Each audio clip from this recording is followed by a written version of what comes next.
Continuamos con patología genitourinaria. Los temas que vamos a revisar son las infecciones de vías urinarias, pielonefritis, cervicovaginitis, enfermedades de transmisión sexual tanto en hombres como en mujeres y la profilaxis post-violación sexual. Nuestra bibliografía. De acuerdo. Recordar que las infecciones de vías urinarias las vamos a dividir en tres grandes grupos. Aquellos que se manifiestan como bacteriuria asintomática, que es un recuento de más de 10 a las 5 unidades formadoras de colonias por mililitro, con o sin piuria, en ausencia de síntomas. Se dice que en caso de mujeres se recomienda que se hagan 2 tomas, 2 urocultivos, y que tomemos estos dos de referencia con esta cantidad de unidades formadoras de colonias para hacer el diagnóstico. Mientras que en los hombres con un solo urocultivo podemos hacer el diagnóstico. En pacientes que tienen catéter o que tienen sonda permanente o que sea de larga evolución, únicamente con 10 a la 2 unidades formadoras de colonia se considera bacteriuria asintomática. Recordar que es importante que el paciente no tenga síntomas. ¿Ok? Una infección no complicada es aquella cistitis clásica que se manifiesta con disuria, con incremento en la frecuencia, con urgencia y con dolor pélvico. Generalmente no hay fiebre, no hay leucocitosis y es el primer episodio de la infección. Cuando yo hablo de una infección de vías urinarias complicada, cualquier infección urinaria en hombres ya se considera complicada.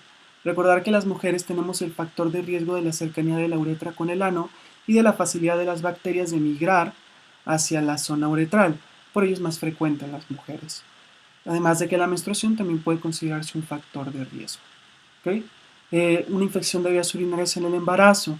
Importante que sepan que cuando una paciente tiene infecciones de vías urinarias en las últimas semanas del embarazo, corre el riesgo de desarrollar un parto prematuro o incluso, si es en fases tempranas, abortos. Entonces es importante controlar las infecciones en el embarazo para evitar esta complicación. Infecciones en niños, en diabéticos, en personas con alteraciones anatómicas, en pacientes inmunosuprimidos. También cuando tenemos una infección que se complica con fiebre, con una leucocitosis significativa o que es recurrente. Son múltiples los agentes que pueden causar infecciones de vías urinarias. Los más característicos son E. coli en la mayoría de los casos, un bacilo gram negativo. Otro gram negativo es Proteus mirabilis. Staphylococcus epidermidis y Enterococcus fecalis son gram positivos. ¿De acuerdo? Otros que podemos encontrar, Streptococcus agalacti. Algo que podemos hacer para hacer el diagnóstico o para apoyar nuestro diagnóstico es el examen general de orina. Recordar que este no nos da un diagnóstico definitivo, sin embargo nos apoya para realizar el diagnóstico. ¿Qué características encuentro en un ego que me puede orientar hacia una infección? Bueno, que tengamos esterasa leucocitaria positiva, nitritos positivos, piuria, hematuria o bacterias de moderadas hasta abundantes. ¿De acuerdo? ¿Cuál es el manejo? En una IBU no complicada, la nitrofurantoína, un furano, a dosis de 100 miligramos cada 12 horas por 5 días. Este medicamento no se recomienda durante el primer trimestre de embarazo. Durante el primer trimestre de embarazo se puede utilizar otra alternativa como la cefalexina, 500 miligramos cada 12 horas, o la amoxicilina, que es lo que nos marca nuestra guía de práctica clínica. Otra alternativa que tenemos es la fosfomicina trometamol en una dosis de 3 gramos, dosis única. ¿De acuerdo? Una IBU complicada, se puede utilizar el ciprofloxacino 500 miligramos cada 2 horas por 5 días. Desafortunadamente, en los últimos años se ha determinado una alta resistencia a las quinolonas por parte de E. coli, por lo cual no se recomienda que se dé de primera instancia. Otras alternativas que tenemos es amoxicilina con clavulanato a dosis altas, 825 miligramos de amoxicilina, y alternativas muy útiles y que han demostrado mucha sensibilidad, las cefalosporinas, como cefixima o cefuroxima. Se administran ambas por 5 días. Importante, la bacteriuria asintomática no se trata en todos los pacientes, solamente en mujeres embarazadas, en pacientes que se van a someter a una cirugía urológica o que estén después de un trasplante renal, primordialmente los 3 meses siguientes. Y la vamos a manejar como si fuese una IBU no complicada, ya sea con nitrofurantoína o con fosfomicina. Algunas recomendaciones para el manejo de infecciones de vías urinarias es este fármaco que es la fenazopiridina. Este es un fármaco que tiene la capacidad de generar un efecto analgésico y anestésico en las vías urinarias, además de que tiene cierto efecto antiséptico urinario. Hay varios fármacos que se combinan con la fenazopiridina, como la nitrofurantoína, que bueno, pueden ayudar a hacer un efecto sinérgico y mejorar la sintomatología. Se da 200 miligramos cada 8 horas después de cada comida, mientras persiste la sintomatología. Algunas de las combinaciones que también hay es fenazopiridina con ácido narilíxico. Se ha demostrado que el consumo de jugo de arándano es útil para mejorar los síntomas asociados en las infecciones de vías urinarias, además de que llega a tener un efecto importante para el control de la infección cuando se trata de Escherichia coli. El urocultivo es el gold standard para el diagnóstico de infecciones de vías urinarias. Sin embargo, no se indica en todos los casos. ¿Cuándo lo vamos a indicar? Cuando tengamos una sospecha de una pielonefritis, cuando tengamos infecciones de vías urinarias recidivantes, cuando no respondan al tratamiento convencional, ya sea al tratamiento de una IVU complicada o de una IVU no complicada, o que una paciente esté embarazada. De hecho, ustedes van a darse cuenta que en el seguimiento, en el control prenatal, se establece que se les debe de realizar un urocultivo de control a todas las pacientes embarazadas. Importante cuando soliciten el urocultivo o el examen general de orina, recordar que la muestra tiene que ser de medio chorro, para evitar que se contamine por otras bacterias y que tengamos falsos positivos. ¿De acuerdo? Hay otras alternativas para poder tomar la muestra, una de ellas es la punción suprapúbica.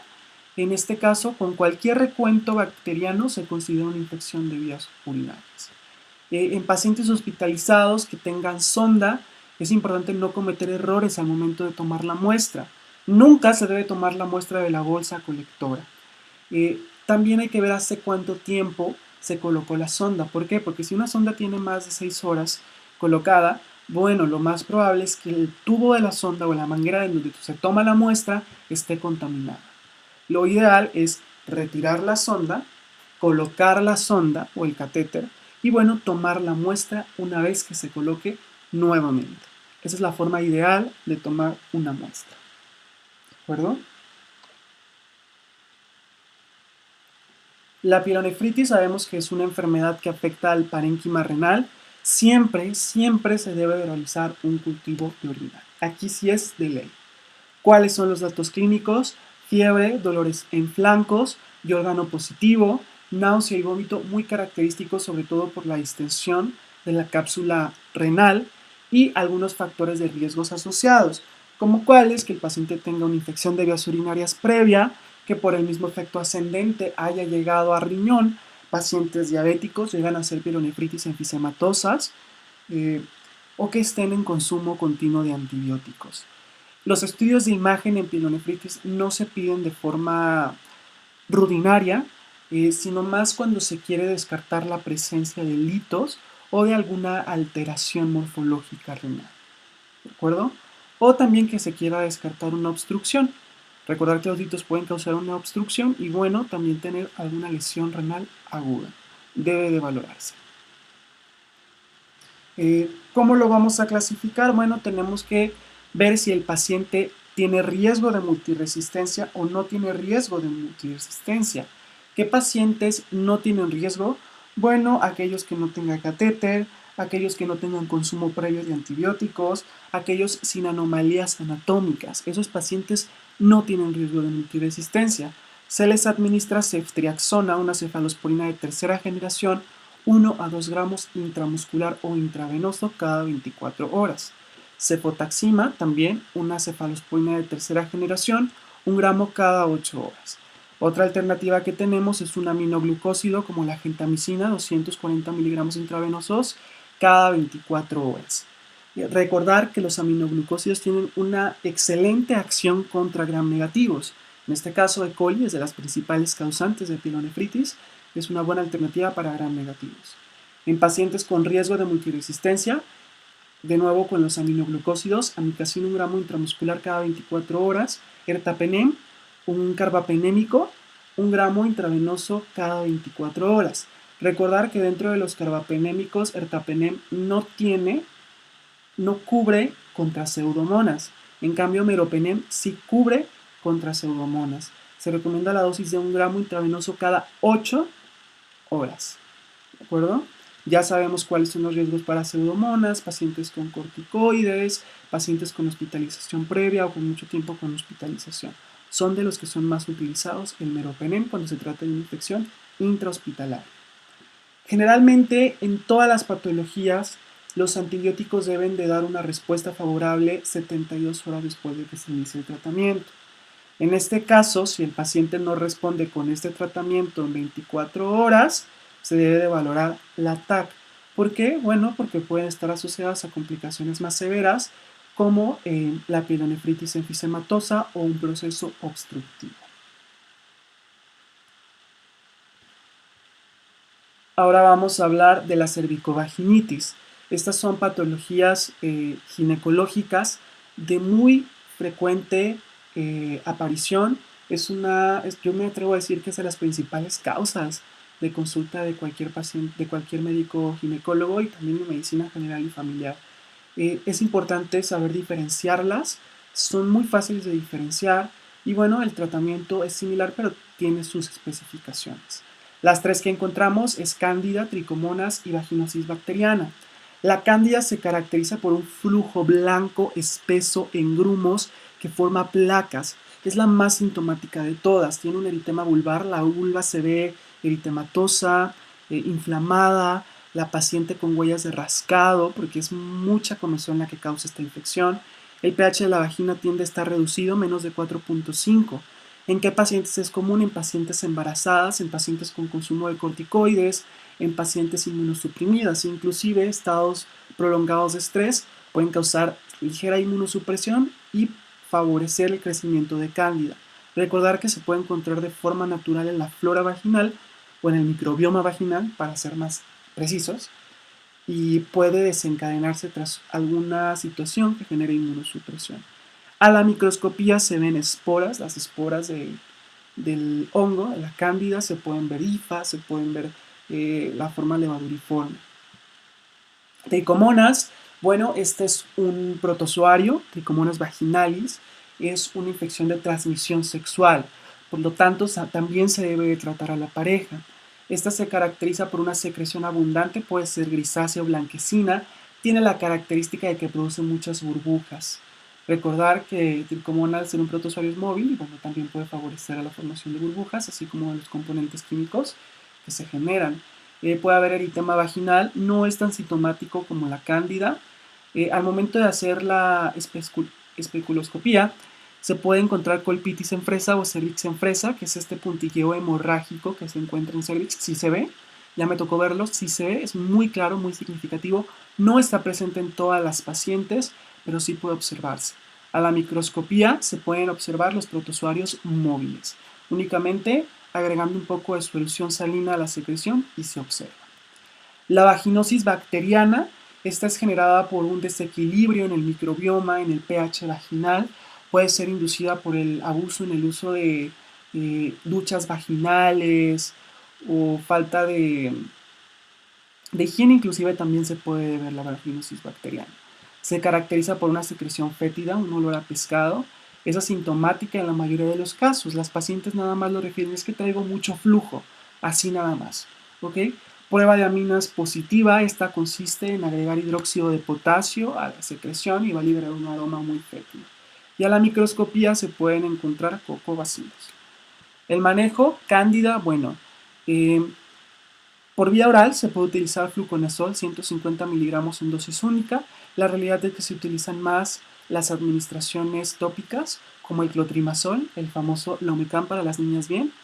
Se aplican con un aparatito, un aplicador, 5 gramos cada 12 horas por 3 días. Miconazol, un óvulo de 200 miligramos intravaginal cada 24 horas por 3 días. En el sistema de salud público, la nystatina es el que más se utiliza. En óvulos de 100.000 unidades, uno diario por 14 días. Los óvulos se introducen en la vagina, por el mismo calor y la humedad se van a disolver rápidamente y bueno, pues ejercen su efecto terapéutico. Otra alternativa que tenemos es el fluconazol, pero tópico. Es el famoso, ay, se me fue el nombre, Canesten B. Canesten B en dosis única y bueno, ese también puede ser de utilidad. En tricomonas, lo ideal es el metronidazol. El metronidazol es excelente antiparasitario. Eh, Aquí yo, pues no coincido tanto. 2 gramos, dosis única.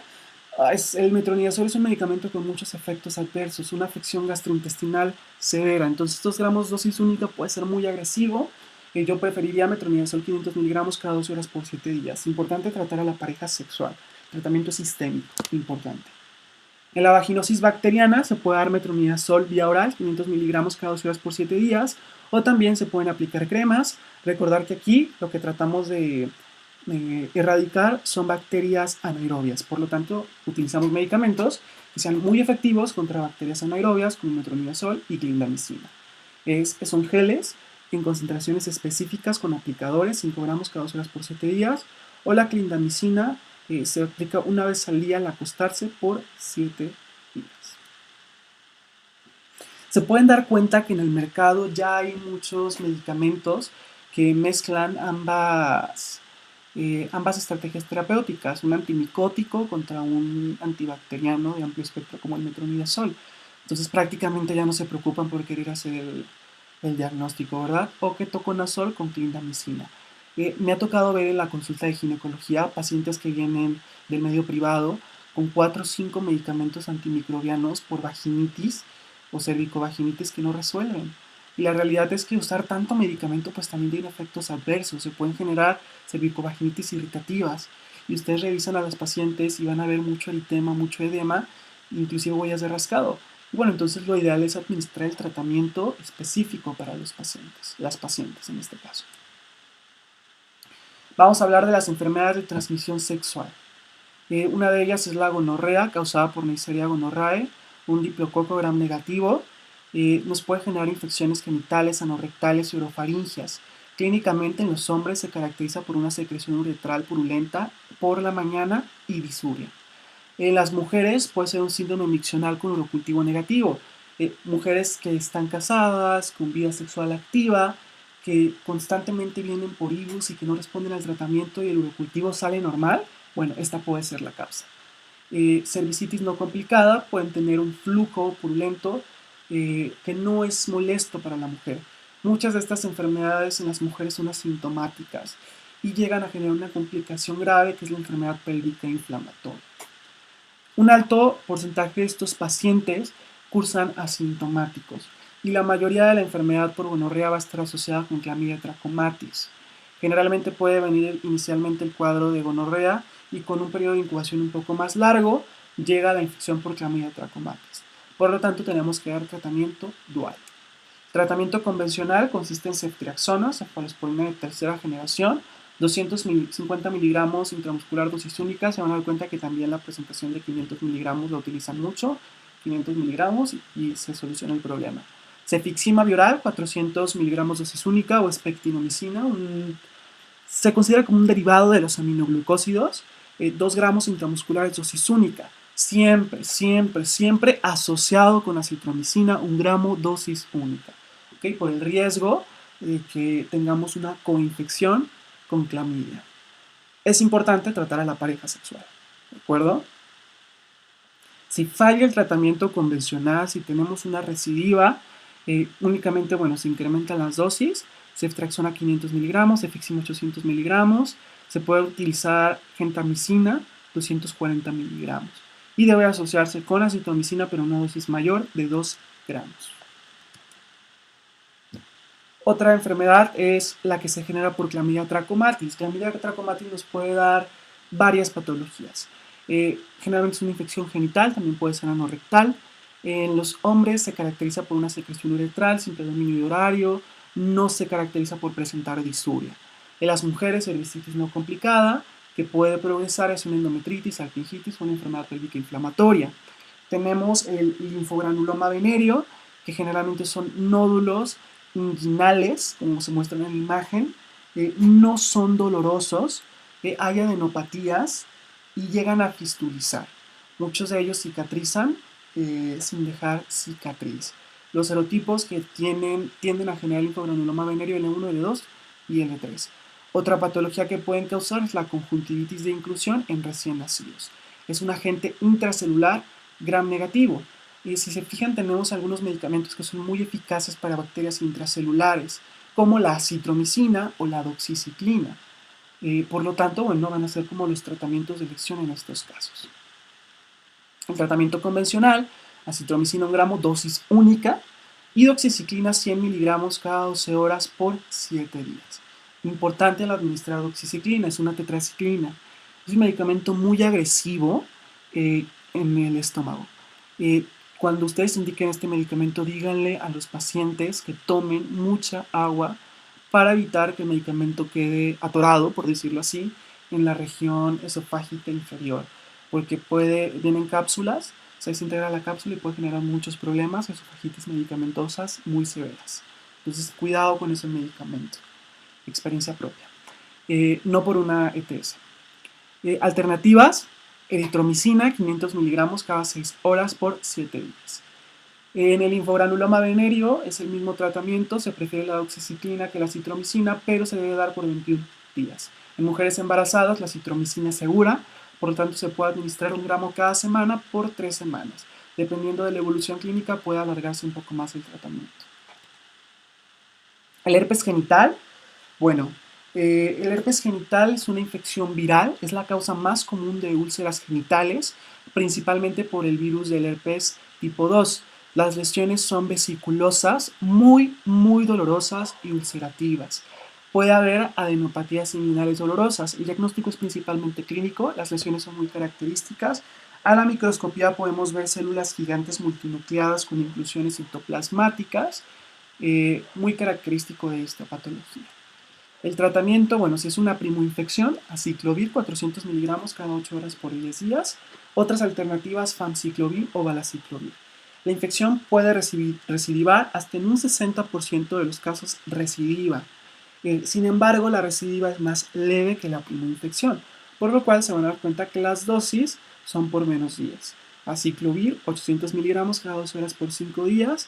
Valaciclovir, una muy cómoda, 500 miligramos cada 12 horas por 3 días. En pacientes graves, en pacientes hospitalizados, en pacientes con VIH asociado, se puede utilizar aciclovir 5 miligramos por kilogramo intravenoso por 7 días o hasta que haya una mejora clínica.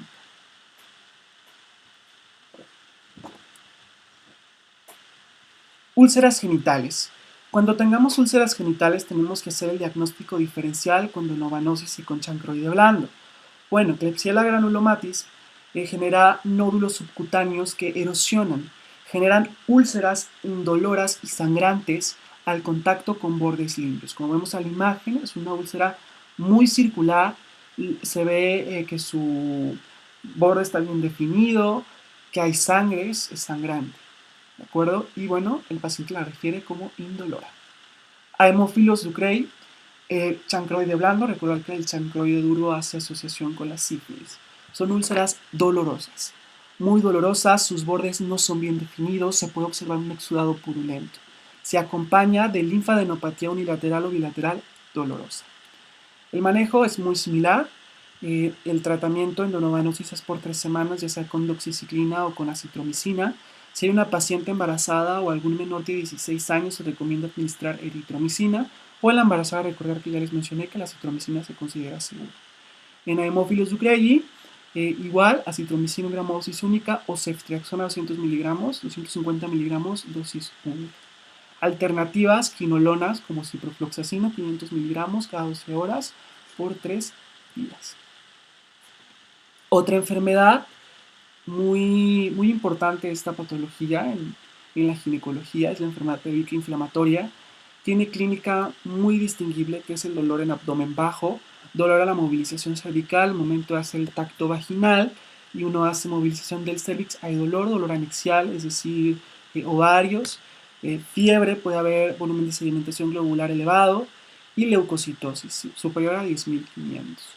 Las principales secuelas de esta patología es esterilidad y dolor pélvico crónico. Generalmente requiere de una valoración específica, se puede requerir de la laparoscopía para estadificar la enfermedad. o inclusive hasta cirugía para hacer el drenaje de los abscesos. ¿De acuerdo? Los principales agentes son gonorrea, Neisseria gonorrhoeae, Clamidia trachomatis y bacterias anaerobias. Por lo tanto, a dar el manejo tenemos que cubrir estos tres. Tenemos que definir si el manejo va a ser ambulatorio o intrahospitalario. Ambulatorio se da una dosis única de ceftriaxona de 250 miligramos con doxiciclina 100 miligramos cada 12 horas. Esto sería para cubrir clamidia, y metronidazol para las bacterias anaerobias 500 miligramos cada 12 horas por 3 días. La alternativa es reemplazar la ceftriaxona con cefoxitina 2 gramos intramuscular, dosis única. El manejo intrahospitalario se da en pacientes embarazadas, en pacientes que tuvieron falla el tratamiento ambulatorio 72 horas después, pacientes que tengan un absceso tubovárico, pacientes con una enfermedad severa que esté complicada con fiebre, con vómitos recurrentes o que sea una urgencia quirúrgica. Se debe preparar a la paciente para la cirugía y aparte se le tiene que dar antibiótico terapia. Dos regímenes que se utilizan mucho: la gentamicina 1.5 miligramos por kilogramo intravenoso cada 8 horas, asociado a clindamicina 900 miligramos intravenosos cada 8 horas. Este es muy utilizado. Y otro es la cefoxitina 2 gramos intravenosos cada 6 horas, más doxiciclina 100 miligramos cada 12 por 14 días, vía oral. Y bien, ahora vamos a hablar un poco de este tema, que la verdad es muy triste que tengamos que hablar de esto. Sin embargo, es algo que ocurre con frecuencia y bueno, tenemos que estar preparados para dar un abordaje integral a esta situación que es la violación sexual.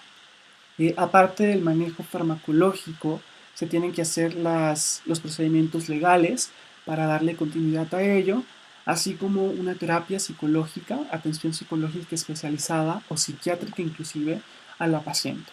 No descartar esto, que es muy importante. Como ya vimos todas las enfermedades de transmisión sexual, tenemos que evitarlas. ¿Cuáles? Por ejemplo, metronidazol. Evitamos la tricomona, que es una enfermedad de transmisión sexual, 2 gramos vía oral, dosis única. Yo les recomiendo el régimen de 7 días, 500 miligramos cada 12 horas. Acitromicina, cubrimos perfectamente a Clamidia trachomatis, a Klebsiella granulomatis, a varias bacterias que pueden generar problemas, o se puede utilizar doxiciclina 100 miligramos cada 2 horas por 7 días, ceftriaxona para gonorrea 250 miligramos intramusculares dosis única. Anticoncepción de emergencia en caso de que se trate de una mujer, levonorgestrel 1.5 miligramos, ya sea en 2 dosis o en una dosis. Se prefieren 2 dosis, 2 de 0.75 miligramos. ¿Por qué? Porque puede generar mucha náusea. La progesterona genera una relajación del esfínter esofágico, por lo tanto es muy fácil que se genere el vómito. También por esto en el embarazo hay vómitos.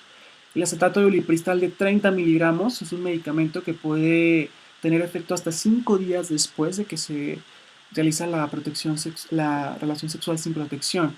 Evidentemente, mientras más pronto se administre, mayor es la efectividad. Se debe realizar serología para VIH y sífilis. Si sale negativa, se repiten a las 6 y 12 semanas o hasta las 24 semanas. Si hay un resultado positivo, bueno, pues se inicia el tratamiento para estas patologías y se debe realizar la serología para hepatitis B. No en todas las pacientes esto se debe de individualizar de acuerdo a los factores de riesgo y a las situaciones. Se puede dar profilaxis post-exposición a VIH. Hay varios esquemas que se utilizan. Los más utilizados, bueno, es emtricitabina más tenofovir junto con lopinavir con ritonavir, y otro que es únicamente 2 fármacos, tenofovir con emtricitabina. Se debe de valorar la vacuna y la inmunoglobulina para hepatitis B.